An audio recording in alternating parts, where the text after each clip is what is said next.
So,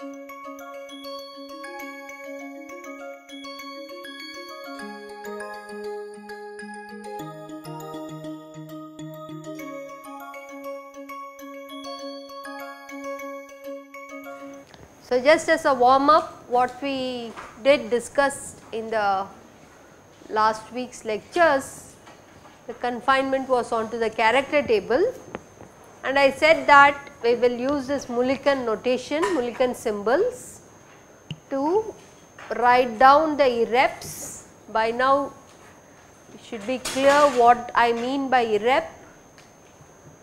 So, that is a short form I am going to use, irreducible representation which cannot be further broken down into any block diagonal form by any similarity transformation. So, those are the irreps, and you denote for one dimensional irrep either by a letter A or a letter B. Letter A is used if the character of the n-fold axis rotation, that particular element Cn element, if it is +1, you use the letter A. If the character is -1, you use the letter B. For 2 dimensional irreps, we use the letter E. 3 and 3 dimensional representation, we call it as F40. For all your point groups, you do not go beyond 3, usually it is all the groups which we are studying will be up to 3 dimensions. Okay. So, then we also have some more finer details. We introduce a subscript G for Gerard or U for ungerard, depending upon sigma h character is +1 or -1 respectively. Okay. So, just to give you an example, we have done this many times. C2V, the character table we worked it out, right. E C2 sigma in the xz plane and the other mirror plane, which is also vertical plane. Both are vertical plane because it has the z coordinate in it. The plane contains the z axis. Okay. So, these A1 and A2 are corresponding to say 2 different one dimensional irrep. The first one is the trivial unit representation, right. We call it unit representation, and the C2 element, the C2 is the principal axis here, that element is +1 here. That is why we are calling it as A, these two, and the C2 element for the B's are -1. So, the last 2 characters we call it as -1, and we have already seen that if you had 4 conjugacy class, you will have 4 irreps, and by using those postulates as a consequence of great orthogonality theorem, there will be 4 one dimensional irrep for the abelian group of order 4. Okay. A question for you, if instead of C2V, if I replace it by C4, okay, if I replace it by C4, then can this character table be used,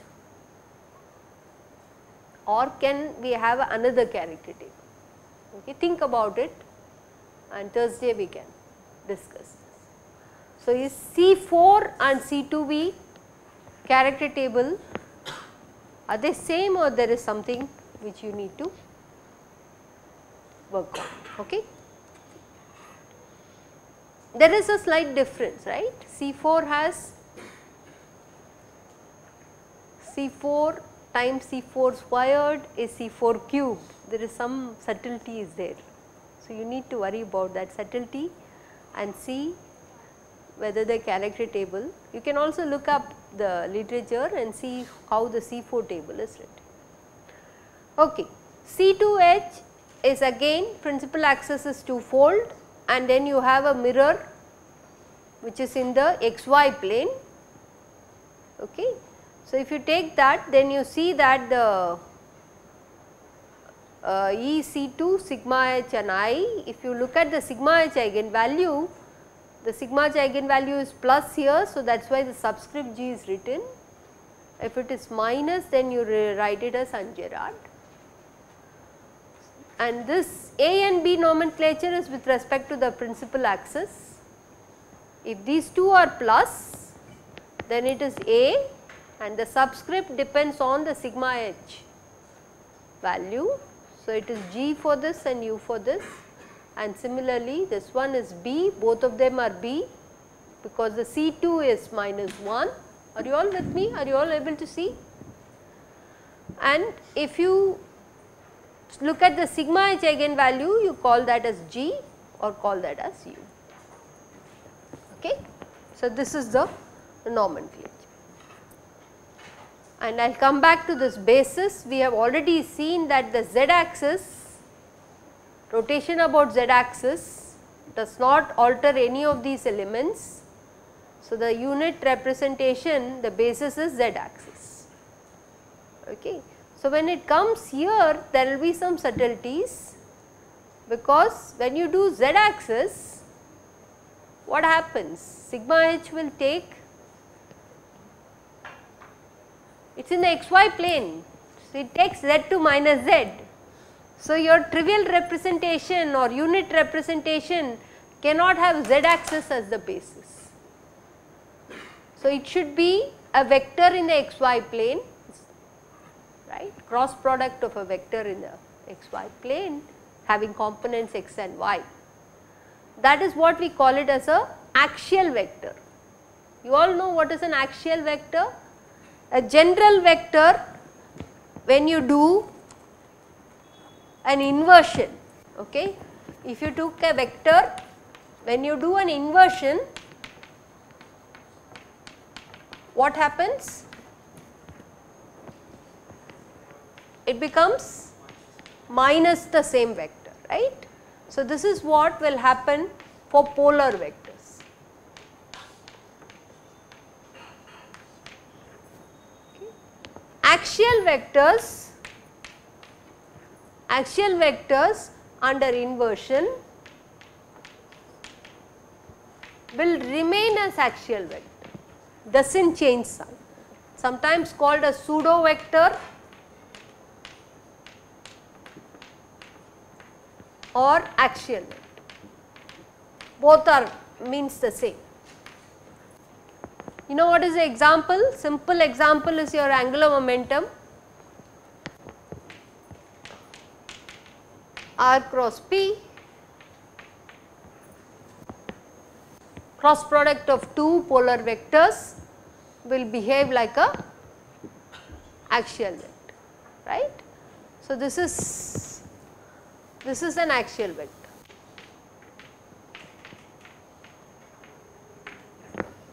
What about P cross L? P is the momentum, L is the angular momentum, P cross L behaves like a polar vector. Okay. So, this one is behaving like a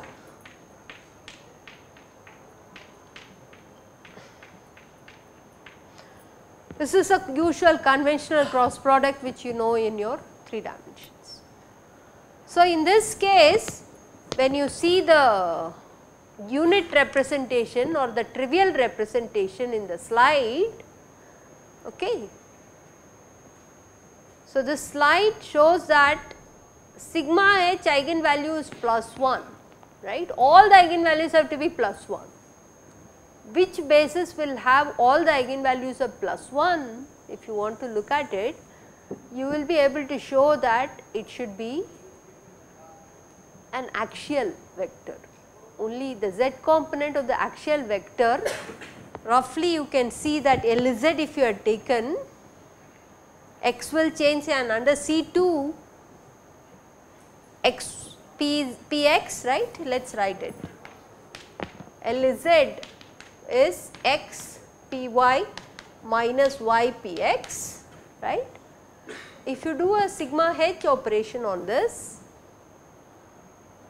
it should be applicable not only to a position vector, it should be applicable to any vector components. So, sigma h on this is in the xy plane, right. So, I have to do sigma h on this one. So, what will happen?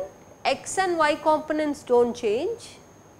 So, it gives you a +1 times Okay. Similarly, C2 on LZ will be C2 on XPY minus YPX. C2 on X will change sign and C2 on PY will also change sign. The Y component will change sign, X component, is that right? C2, 180 degree rotation about Z axis will change both X and Y components.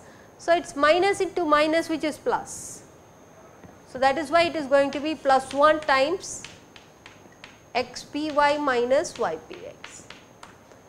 So, if you are given a axial vector, the Z component of the axial vector is the basis for the unit representation of C2H. But whereas if you look at C2V, the Z component itself of a polar vector itself is a basis vector. Okay. So, I leave it to you to check the other basis vectors in the same argument. On the slide, if you see C2V, I have said that the axial Z component is the basis. What do I mean by this? If I do sigma on that RZ, okay.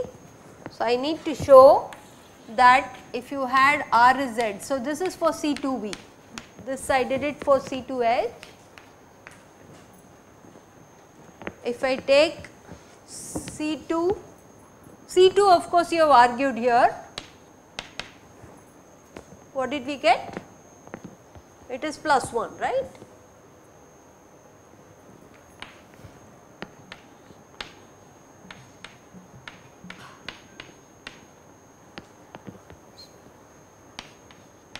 So, that is plus 1. Sigma V, YZ component, someone do it on this.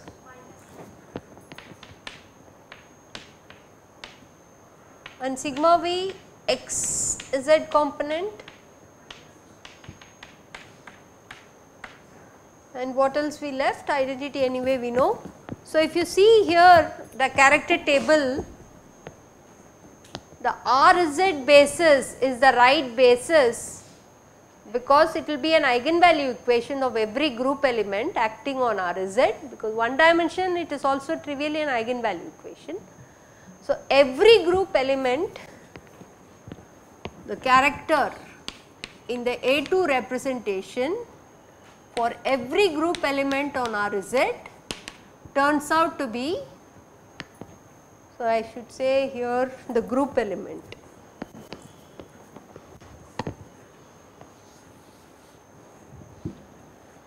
The group element on this is the character on A2 for the G element on RZ. Is that okay? This is true for all one dimensional irreps.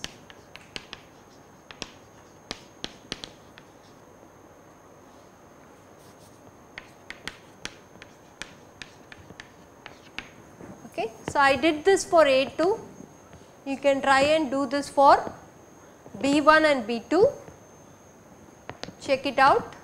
The XY we have already discussed, right, when we wrote the rotation matrices we discussed this, but for Ry and Rx also you can check B1, there can be two possible bases, it can be the polar X component or the axial Y component, should be one dimensional basis. Similarly, if you look at B2, you can show that it is polar Y component or Rx. Huh? This equation is like the group, this is what I did, no, the group element, if you apply on RZ, that is the group element, then it picks up the corresponding character times this basis. So, this is like an eigenvalue equation. Okay. The number which you get should match with your character table number. If it is not happening, then you have to find out which irrep it is happening. This should be for all G's, okay. For all G's element of G, in fact this G is actually C2H,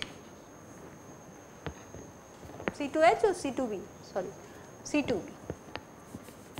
This is C2V. Check that this is satisfied,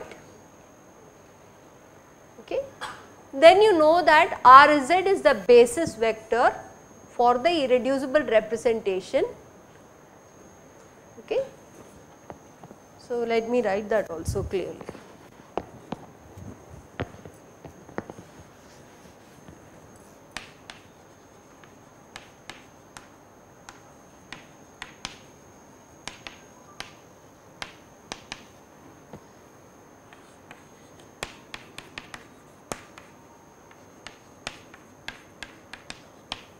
Okay, for the 1D irrep P2. Any questions on this? Same thing I want you to do for the other rows. I have done explicitly now for the first row of C2H and I have done it for the second row of C2B, okay. Please try it out and make sure that you understand the conventional basis in the position vectors or axial vectors. Position vectors are like polar vectors and axial vectors are going to have this pseudo operation under inversion.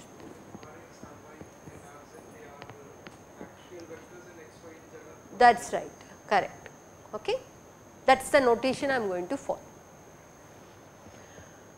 Okay, so I have added one more column in the C2H which will come back to it, okay. This is called binary basis. X is a basis which you can call it as a primary fundamental basis. You can take powers of those bases and you can start looking at what are the binary bases, we will come to it. And sometimes it is not always possible to write the basis. So, if you do not find a basis you leave it blank, okay, in the convention position vectors. Okay, so since I have put this in, let me also give you a small example. Okay, so C2 character table, okay, C2 is isomorphic to also the permutation of two objects, right. It is also isomorphic to just only mirror and so on, okay. So, C2, what is the number of elements? There is only one element E and a C2, okay. I can even put this to be some G such that G squared is E, that is the condition. Order to group, we are all isomorphic. You can treat it like a permutation group or a C2 group or other mirror groups also, E and CV, E and sigma V or E and sigma H. This in the permutation group, what are the diagrams? Identity element is 2 1 cycles. How will I draw this? This way, and G is 1 2 cycle, the square of that element is identity, right. You all with me? So, in that notation, how many irreps are there? How many irreps are there? 2 irreps. First irrep will be unit element, second irrep will be 1 minus 1. This cannot change, this has to change for orthogonality. According to our thing, we will write the unit representation in the permutation group as if it is a symmetrizer, and this will be anti-symmetrizer. If you are looking at it as a C2 group, what are the index we will use? This will be a C2 element. then this will be A and this will be B. There are no A1, B1 because there are not more than one. There is one irrep with Mulliken notation A, one irrep with Mulliken notation B. Correct? So, what are the basis vectors you can ask? You can treat as if you are looking at a one dimensional problem.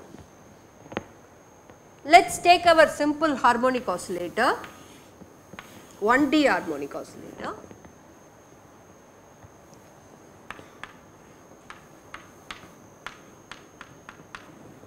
Right?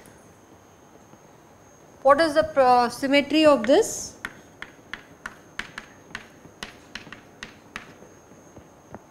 V of x equal to V of minus x. I can define a G operation on x takes it to minus x. Identity operation does not do anything. G operation changes to minus x. So, the x is a good coordinate. In fact, y can also be used, z can also be used by the same kind of, but I am confining myself to a 1D problem. So, this is x. No, that is not x. Someone? This is not x. G has to, G on x has to be minus x. Which one? Okay. So, this is the character table which will help me to look at the harmonic oscillator problem. So, tell me, I have a Hamiltonian for the harmonic oscillator. What is the Hamiltonian? It is the total energy, which I can write it as V of x. And when you write the Schrodinger equation, you write high psi of x equal to E psi of x, right. But we also know that the Hamiltonian, this Hamiltonian does not change, right, under the group symmetry. This group symmetry, let me call it as the order 2 symmetry, so calling it as C2, but you can call it also as an inversion, right, x going to 1. So, what is the meaning of it? So, typically when I see the Hamiltonian, I have to list out what are the group symmetries. So, what are the group symmetries here? The non-trivial element of that group is only G, which takes x2 minus x, does not change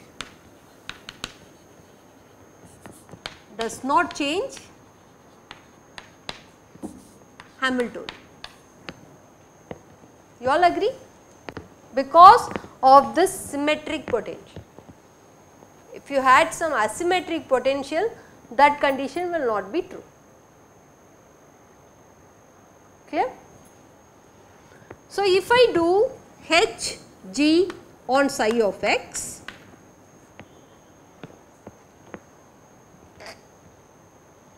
what is G on psi of x going to do? Psi of minus x. Okay. So, in this eigenvalue equation, if I replace x to minus x, so this is actually dependent on x, right. If suppose this coordinate is a dummy coordinate, you could write h of minus x, psi of minus x equal to psi of minus x, but h of minus x is same as h of x, right.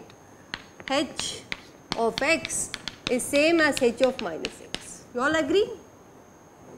So, which means this I can replace it again as Hamiltonian on psi of minus x is E on psi of x. Are you all with me? So, then what happens?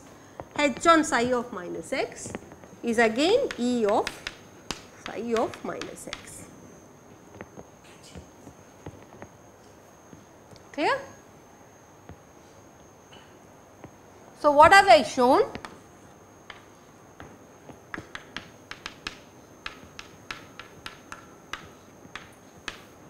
What have I shown?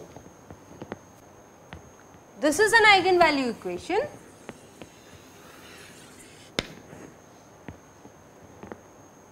I also see that there is a group symmetry. The group is the group with this character table with the non-trivial element G. That group symmetry, that non-trivial element of that group symmetry does not alter my Hamiltonian. So, that is why I am calling that to be the symmetry of this Hamiltonian. Once I put this in, what am I getting?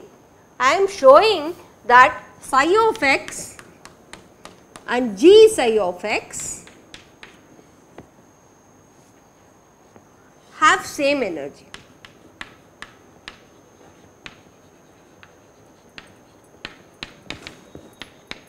Are you all with me? Both have same energy. What is this definition? What is this called?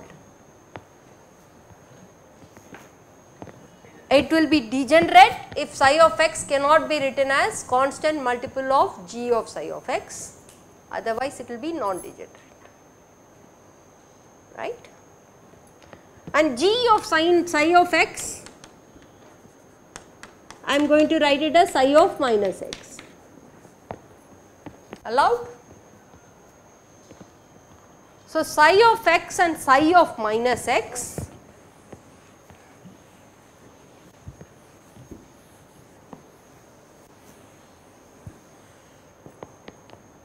psi of x and psi of minus x share same energy.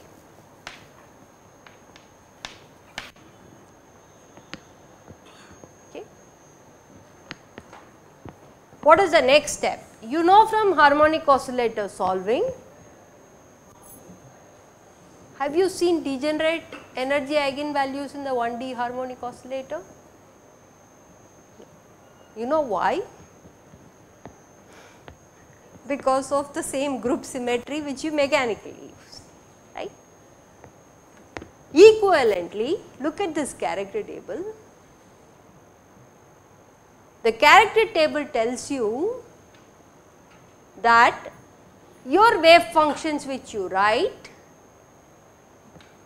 must be either an irreducible representation of A or B, or this representation symmetric or antisymmetric. This is the statement. Okay. So, let me try and say this a little more clearly.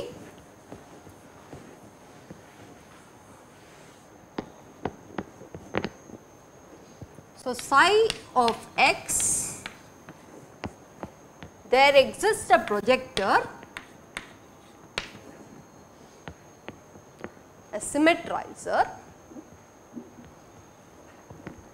associated with one of the cirrets. What does the symmetrizer mean? I told you already. Symmetrizer mean that all the group elements should not change the configuration. Like what will happen is that it has to become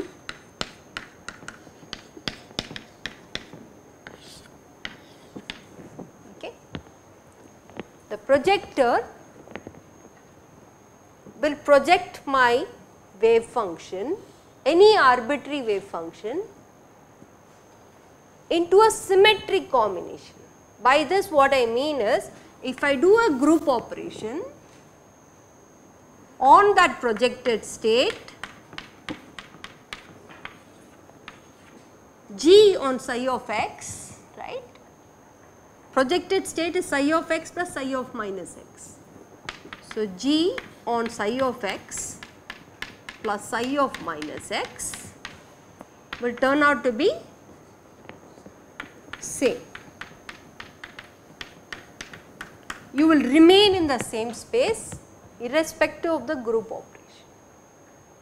So, there should be a projector. This is ad hocly given now, but I will systematize it at some point. Right now you take it and then the group operation does not take you from this space to this space. Okay. Similarly, if you do P on psi of x, what will this be? Psi of x minus psi of minus x, right? And whenever you do a group operation on psi of x minus psi of minus x, it will be minus of psi of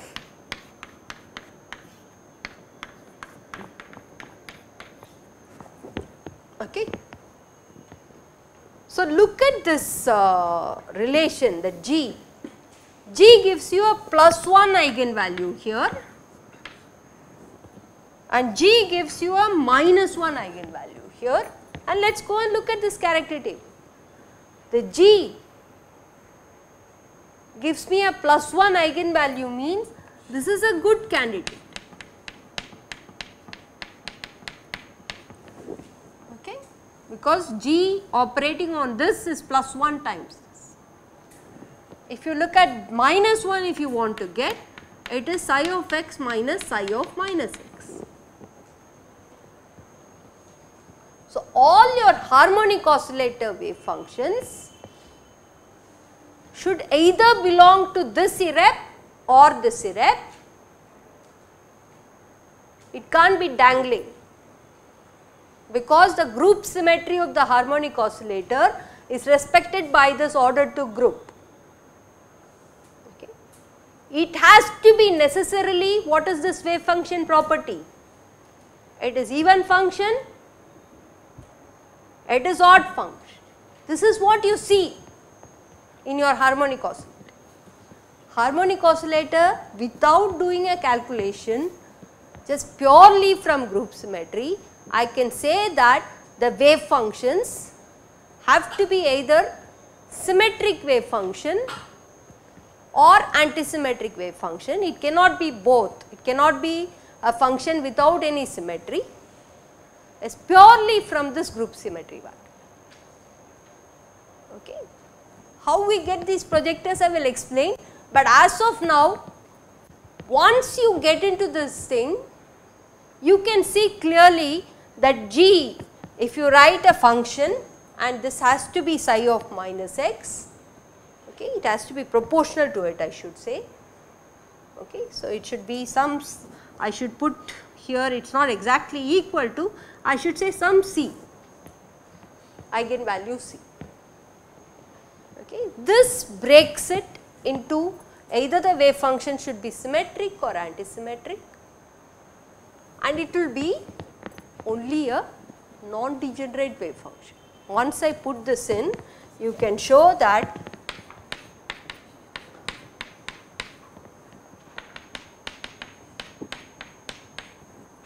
with psi of x equal to some C psi of minus x, where C is plus or minus 1. This condition that it is proportional, these two are not independent. If it is not equal to it, then you would have said it is degenerate wave function, right. In this case, since it is proportional to this, proportionality constant C you can fix because the group is of order 2. So, if you take square of it, C squared have to be plus 1. The only option is C has to be plus or minus. So, this implies non-degenerate odd or even functions. Okay. So, this is what you get without solving the problem, and you can determine the actual wave function with the symmetry properties required by your irrep.